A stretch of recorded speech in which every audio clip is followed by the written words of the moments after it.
Miss হবে না আপনার পছন্দের টিভি শো। দেখুন জি5 অ্যাপে একদম ফ্রি। তুমি তুমি তুমি কথা দিচ্ছ তো? বলো, আমার সামনেই সন্তানের জন্ম হবে। বলো না, আমি আমি প্রথম সন্তানকে দেখবো। বলো না জগদ্ধাত্রী, তুমি কথা দিচ্ছ তো? কথা দিচ্ছি, কথা দিচ্ছি তোমাকে শান্ত। জানো জগদ্ধাত্রী, আমাদের পরিবারের কেউ আমাকে দেখতে আসেনি, কেউ না। আমি একটা আবর্জনা, একটা ফালতু। আমাকে কেউ মানুষ বলে গণ্যই করে না, কেউ করে না জগদ্ধাত্রী, কেউ।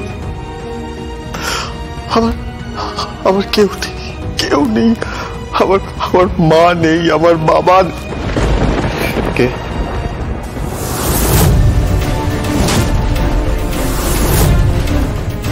বাবা। হ্যালো, কে এসছে? রাজনাথ মুখার্জি, আমার বাবা। আমি তোমার জন্য আইনজীবী ঠিক করেছি, কলকাতার সেরা আইনজীবী। তুমি একদম চিন্তা করো না, তোমাকে কেউ সাজা দিতে পারবে না। জানো, আজকে পেপারে কৌশিকী লিখেছে ওর সম্বন্ধে। গর্বে আমার বুক ভরে গেছে।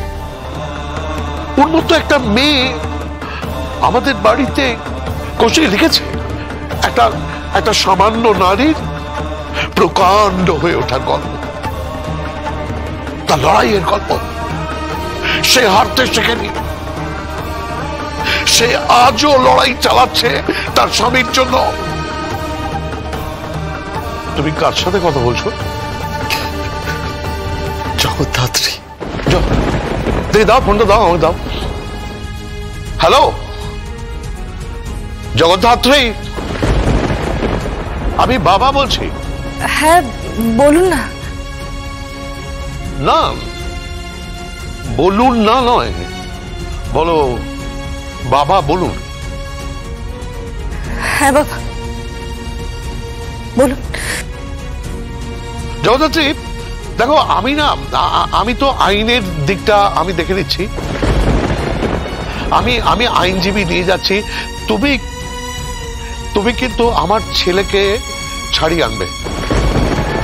তুমি সমস্ত তথ্য প্রমাণ জোগাড় করবে। ওকে যেভাবে ফাঁসানো হয়েছে, ওর বিরুদ্ধে যে সমস্ত নথিপত্র ওর মেলে, ওর মোবাইলে যারা ফোন করেছে, যারা টেক্সট করেছে, তুমি কাউকে ছাড়বে না, কাউকে ক্ষমা করবে না, কাউকে ক্ষমা করবে না। তুমি সে যেই হোক, সে যদি আমাদের পরিবারেরও কেউ হয়, তুমি ক্ষমা করবে না, ক্ষমা করবে না। তুমি আমায় কথা দিচ্ছ তো? আমায় কথা দিচ্ছ? কথা